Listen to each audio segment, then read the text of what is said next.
Okay, so ratchet is something you're going to use all the time, so it's important to get a good one. You're just going to be frustrated.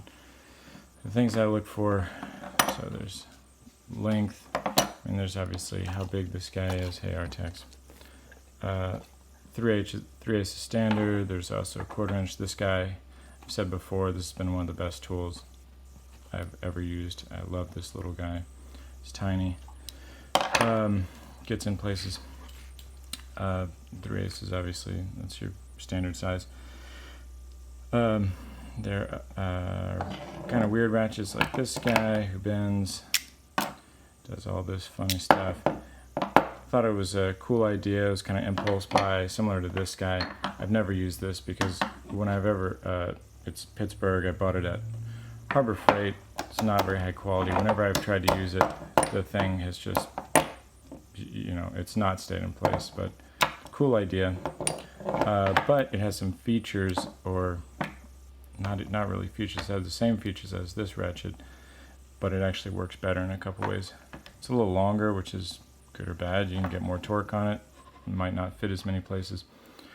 Here's the two main features that you want to look for are, so this is just about lined up straight here. Let's count how many clicks we get for 90 degrees. 4, 5, 9, 10, 15, 16, 17, 18. So you got 18 clicks per 90 degrees. This guy, that's almost 90 degrees. 1, 2, 3, 4, 5, 6, 7, 8. And then it was a little turn, so 8 or 9. So that's really important, because if you have a setup like this, you're trying to wrench on this guy over here, and you have two things that are blocking your way. So that's your full range of motion like this. Then this ratchet here, it's probably going to work, because basically those teeth are a little finer. And this one, you might not be able to get it to click to the next tooth in that amount of space. And historically, that's where I've gotten this guy in here.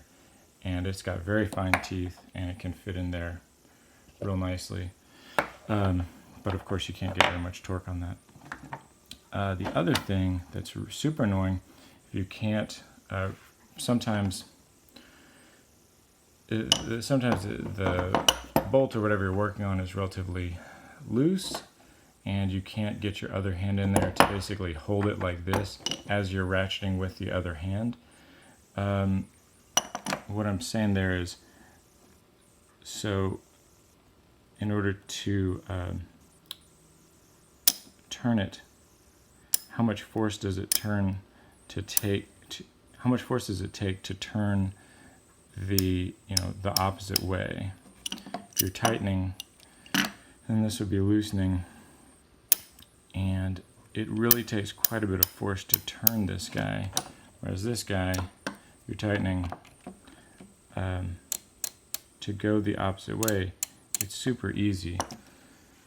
So what I'm saying there is, if you're just starting this bolt and you put this on here and you turn it and you want it to click, and then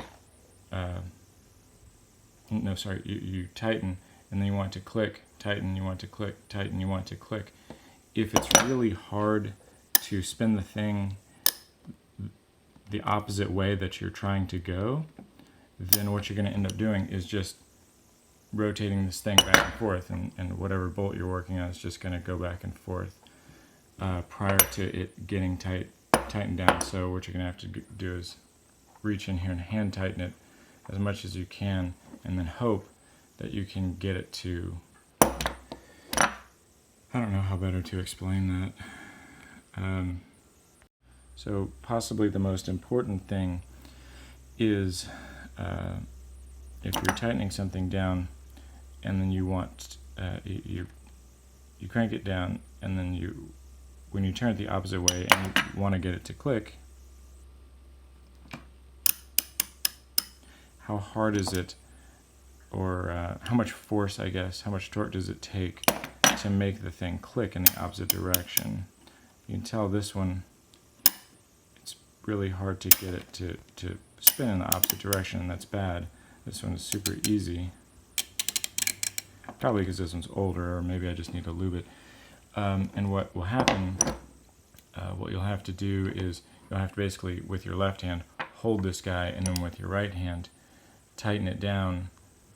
If you're just starting getting this bolt in, and it's relatively loose, I mean, you probably want to finger tighten it to begin with anyway, of course, but if it's really hard to get the thing to ratchet, and that's what that motion is called, or that's what that action is called, ratcheting action, where it tightens one way and clicks the opposite way. If it's really hard to get it to click in the opposite direction, then what you're going to do is you're just going to tighten and then loosen, and the whatever bolt you're working on is just going to spin with the ratchet. I